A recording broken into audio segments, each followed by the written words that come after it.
Hi Capstone students, Dr. Doug Brown here. Thought I would give you some tips for your writing for week 2 in this ScreenFlow presentation. So kind of new with this, we'll see how it goes again.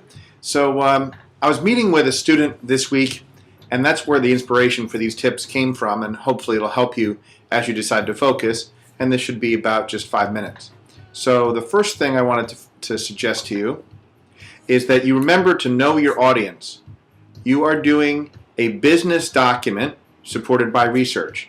So it came up when the student said, well, we're doing a research paper. And I said, yeah, but really, this is a business proposal. It's a business plan.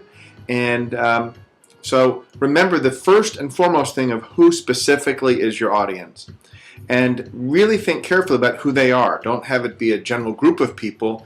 If you can get it to think about there's these 2 individuals I need to convince, and those are the ones that should be my audience, then that'll help you write and help you focus. So remember, your business document supported by research.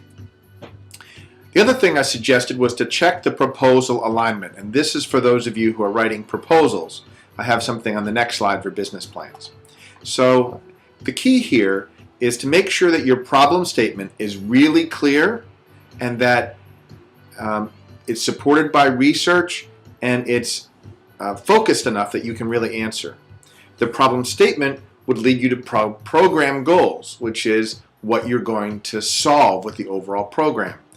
You use SMART objectives to achieve the goals which solve the problem.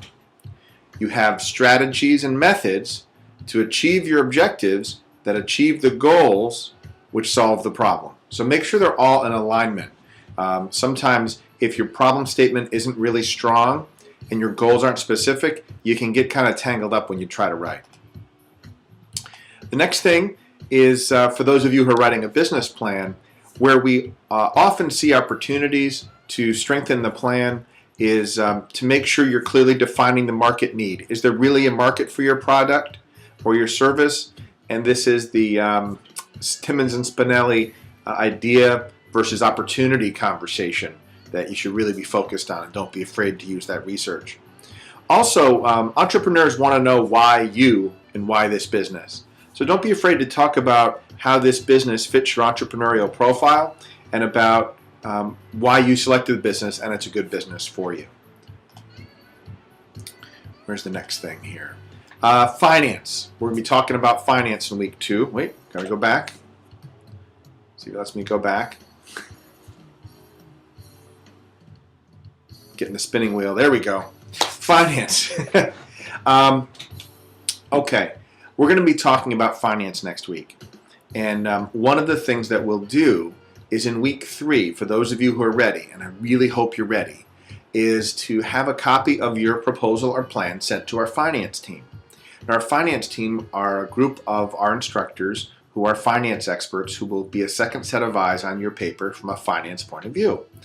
And they will give you feedback through your mentor to be incorporated in your proposal or your plan. If you haven't really done much in the way of finance, then it's going to be difficult for them to give you any meaningful feedback. So make sure you spend time on finance as you go. When I used to work with salespeople, they would do a lot of work developing their proposals, and I say, well, where did you get the pricing from? And they didn't keep notes as they went along, and it made it really difficult to back into what the assumptions were.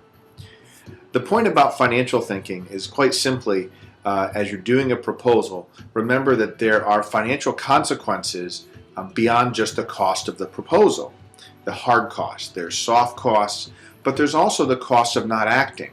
I worked with a student who was doing a leadership proposal, and she was struggling with this in a prior mod. And I said, well, what will happen to the client's business? She was writing it for somebody else's business if he doesn't accept your proposal. So she said, well, customers will leave, employees will leave, you might not have a business. I said, well, that has financial implications, doesn't it? And the light bulb went off. And so she got to talk about what would happen if the proposal wasn't accepted.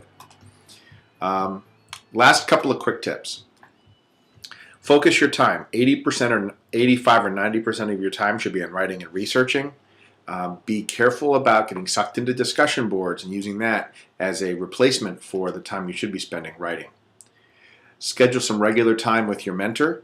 That's important. Don't wait until you need them to get on the calendar. We're heading into week 2. If you think you need to talk to them at the end of the week, get in touch and schedule time. Book blocks of time for yourself at key points in the program. As you get into week 3, you may want, when you're getting close to your deadlines, you may want, some people, students take time off from work, or take a half a day, or go hide somewhere. But make sure you block time out for that. It's very difficult to catch up if you get behind. And the last thing is, this is a really stressful time. You're doing things that you haven't done before, and you feel like time is short. You still have about 7 weeks to go.